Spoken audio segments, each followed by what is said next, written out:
L'action de Chiron a provoqué une vague de réactions mitigées parmi les élèves.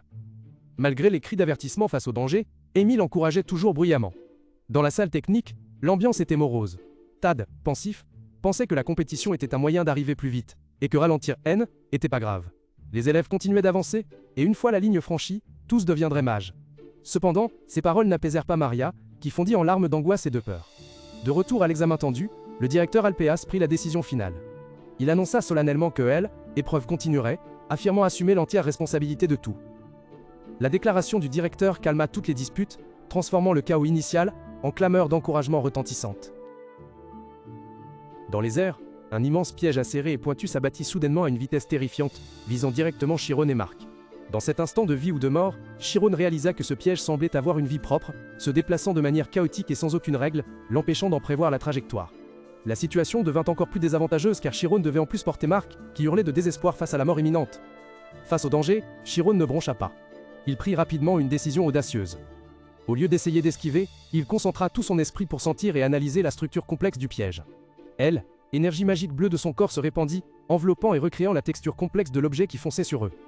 Il devait à la fois ressentir toute la structure et s'y concentrer intensément. Chiron réalisa soudain qu'il avait déjà fait cela auparavant, était similaire à la fois où il avait utilisé la transformation anormale. Chiron ne broncha pas.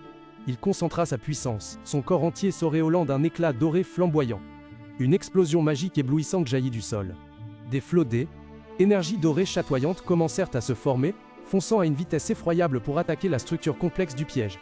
Chaque rayon percuta et brisa avec précision les articulations de la machine, la faisant trembler violemment avant de voler en éclats. De loin, la foule d'étudiants, spectateurs muets, restait bouche bée, étonnement devant cette démonstration de puissance et de technique inouïe. Même Marc, debout juste à côté de Chiron et enveloppé de la même lumière protectrice, avait perdu connaissance sans même s'en rendre compte. Le directeur Alpéas était lui aussi plongé dans des pensées contradictoires. Il réalisait que le danger avait stimulé le potentiel de Chiron, mais ce qui étonnait le plus était l'attitude du garçon. Normalement, lorsqu'une personne atteint un accomplissement extraordinaire, elle ressent de la satisfaction, et c'est aussi le moment où elle atteint ses limites. Cependant, Alpéas ne percevait aucune complaisance ni désir d'exhibition chez Chiron. Le sage directeur commença à se demander si ce garçon avait vraiment des limites. Pendant ce temps, Chiron flottait toujours au milieu du flux magique et des débris du piège, semblant faire face au reste de celui-ci.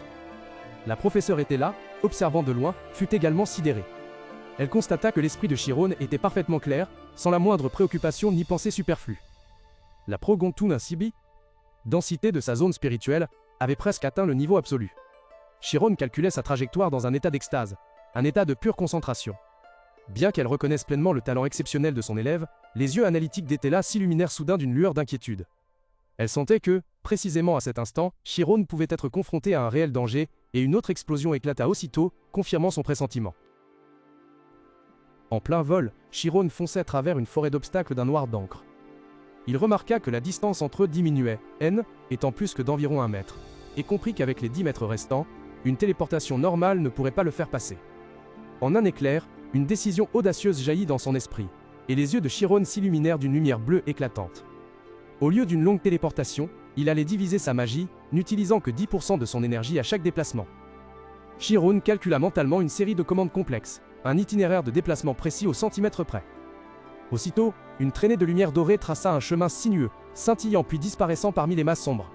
Il se déplaçait à une vitesse inimaginable, esquivant à droite, puis à gauche, exécutant une série de téléportations instantanées successives, tel un éclair doré fulgurant transperçant la nuit. Ayant franchi la zone qui semblait impossible, Chiron jaillit de la matrice d'obstacles dans un halo éblouissant.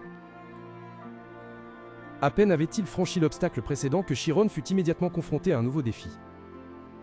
Un tunnel, dont les barrières hexagonales se rétrécissaient rapidement, était déterminé à lui barrer la route.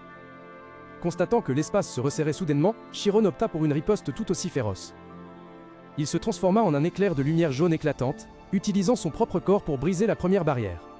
Face aux obstacles restants, il employa une technique avancée, faisant se séparer et serpenter son flux lumineux de manière extraordinaire pour se faufiler.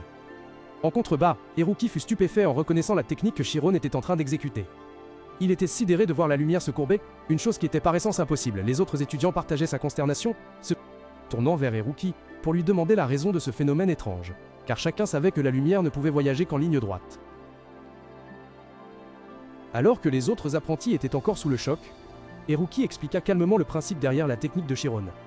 Il compara cela à la différenciation d'un cercle pour créer une ligne droite infinie, expliquant ainsi que Chiron avait divisé sa distance de déplacement en milliers de parties. Les apprentis environnants n'en croyaient pas leurs oreilles, se demandant comment quelqu'un pouvait effectuer des calculs si complexes. Hiroki corrigea aussitôt, affirmant qu'il ne s'agissait pas de calcul, mais d'une forme de clairvoyance, une capacité intuitive dépassant la logique ordinaire, un pouvoir quasi omnipotent. La confirmation d'Hiroki sur le talent inné de Chiron ne fit qu'accroître la stupéfaction et l'admiration des témoins. Soudain, le sol trembla violemment alors qu'une nouvelle attaque était activée. D'innombrables tentacules d'ombre géants élevèrent du sol, fonçant vers Chiron comme un tsunami d'obscurité, prêts à l'engloutir. Chiron fut submergé par l'échelle colossale du défi qui l'attendait. Depuis les gradins, les professeurs hurlaient d'horreur en réalisant qu'il s'agissait du légendaire labyrinthe du dragon, une matrice sombre prenant la forme menaçante d'une gigantesque tête de dragon.